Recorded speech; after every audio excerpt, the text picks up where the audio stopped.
आज की सुबह शानदार है और जब मैंने बाहर देखा तो मुझे दिखाई दिया कि सोनू तो ब्रेकफास्ट कर रही है और इतनी सुबह सुबह सोनू का ब्रेकफास्ट है और उसके बच्चे का भी। तो मैंने इसका वीडियो बनाया क्योंकि मुझे बहुत अच्छा लगा सोनू के साथ वीडियो बनाने में। तो जब मैंने मॉर्निंग वॉक किया, एक्सरसाइज किया, तब मुझे फ्रेश लगा, अच्छा लग रहा है। आज का दिन बहुत ही अच्छा है। तो आज जब मैं गार्डन में गई तो यहाँ पे एक बहुत सफ़ेद कलर का फूल था और हमारी किटी भी उसी के पास बैठी थी, तो उसका भी मैंने शूटिंग ले लिया। और ये बहुत ही खूबसूरत फूल है। ज़िंदगी मुश्किल है लेकिन उसे आसान बनाना आना चाहिए। ज़िंदगी में हमारे हमेशा तकलीफ़ें आती रहती है लेकिन उसका सामना करना हमें आना चाहिए। यूपीएससी में हमें यही सिखाया जाता है कि हम किस तरीके से प्रॉब्लम्स को सॉल्व करते हैं। ये बस एग्ज़ाम नहीं है, ये हमारी ज़िंदगी में भी हमें आगे बढ़ने की प्रेरणा देती है। यह हमें ज़िंदगी में बहुत सारे समस्याओं से सामना करना सिखाती है, वो हमें और भी बेहतर बनाती है। तो आज की शुरुआत हमारे हर दिन के शेड्यूल के हिसाब से न्यूज़पेपर है। तो मैंने सबसे पहले न्यूज़पेपर को डाउनलोड किया और उसके बाद उसके नोट्स निकाले। तो न्यूज़पेपर को जैसे कि हमारा 1 घंटा हर दिन जाता है, जैसे मैंने पिछले ब्लॉग में भी बताया था न्यूज़पेपर के बारे में डिटेल में। तो इस वाले वीडियो में भी हमारा डेली का ही रूटीन है, मैं चेंज नहीं करती और उसी का शूटिंग लेती हूँ। तो आज भी फिर से न्यूज़पेपर ही है।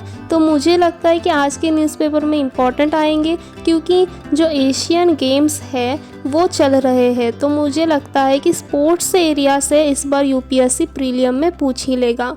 तो मैंने सारे स्पोर्ट्स के एशियन गेम्स के सारे अच्छे से नोट्स निकाले और मैंने देखा कि कौन कौन से कंट्रीज़ को गोल्ड मेडल मिला है, सिल्वर मेडल मिला है और ब्रॉन्ज मेडल मिला है। तो यूपीएससी ने पिछले बार हमें एशियन गेम्स के बारे में पूछा था, तो इसके सारे अच्छे से नोट्स निकाल दिए। और वुमेन रिजर्वेशन बिल है, वो भी काफ़ी ज़्यादा हॉट टॉपिक है, तो उसके भी नोट्स मैंने कंप्लीट कर दिए। तो मुझे काफ़ी वक्त लगा इसे कंप्लीट करने में, लेकिन फाइनली ये कंप्लीट हो गया है। आई रियली थैंक कि 1 घंटे में ये हो गया, वरना 1 घंटा और आधा घंटा तो चला ही जाता है न्यूज़पेपर में। तो मैंने उसके बाद लिया पॉलिटी और अभी भी मैंने ब्रेकफास्ट नहीं किया है क्योंकि मैं ब्रेकफास्ट लेट करती हूँ। और उसके बाद मैंने पॉलिटी का एक रिवीजन करना सोचा, एक लेसन को रिवीजन में कर लिया और उसमें मैंने अंडरलाइन किया कि क्या क्या इम्पॉर्टेंट है, क्या क्या नहीं है प्रीलियम्स के पॉइंट ऑफ व्यू से। क्योंकि जैसे कि आप सबको पता है कि मैं प्रीलियम की एग्ज़ाम 2024 देने वाली हूँ यूपीएससी की। तो वो अब 6 महीने बचे हुए हैं उसके लिए, तो मुझे प्रीलियम की पढ़ाई अच्छे से करनी होगी। और polity is a very important subject, you all no.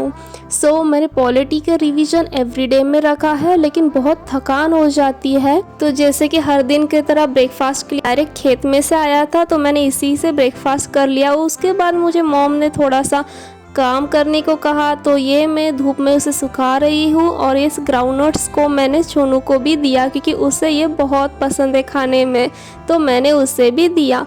और उसके बाद हमारी पढ़ाई फिर से शुरू हो जाती है और मैं अब इथिक्स की पढ़ाई कर रही हूँ क्योंकि इथिक्स मेरा सब्जेक्ट रह गया है। मेंस में मेरे सारे सब्जेक्ट के नोट्स कवर हो गए हैं लेकिन इथिक्स का रह गया।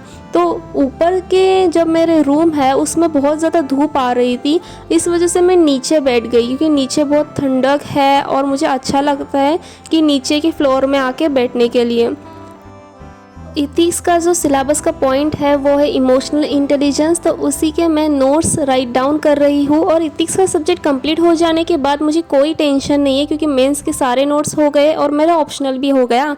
और उसके बाद हमें करना है सिर्फ प्री की पढ़ाई। तो मैं बहुत खुश हूँ क्योंकि मैंने मेंस को प्री से पहले कवर कर दिया है और अब मुझे कोई टेंशन नहीं है, मैं बिंदास के प्री की प्रिपरेशन कर सकती हूँ।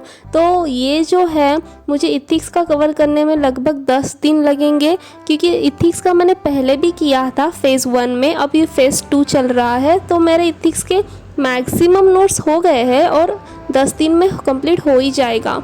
तो मैं नोट्स अभी निकाल रही हूँ, इसकी कारण है क्योंकि हम 3 महीने में पूरे नोट्स तो नहीं निकाल सकते हैं ना, तो इस वजह से पहले से ही तैयार होना अच्छा होता है।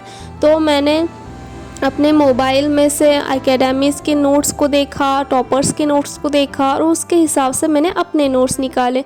मैं नोट्स निकालने में हाइलाइटर का इस्तेमाल करती हूँ तो ये मेरे नोट्स कंप्लीट हो गए हैं, फाइनली ये कंप्लीट हो गया है। अगर आपको कोई भी सवाल होगा तो आप कमेंट सेक्शन में लिख दीजिए, मैं इसे क्वेश्चन और आंसर सेशन में इसका जवाब दूंगी। और हमारे चैनल के सब्सक्राइबर्स तेज़ी से बढ़ रहे हैं, इसलिए आपका बहुत बहुत शुक्रिया चैनल को सब्सक्राइब करने के लिए। We all need that someone who gets you like no one else. Run,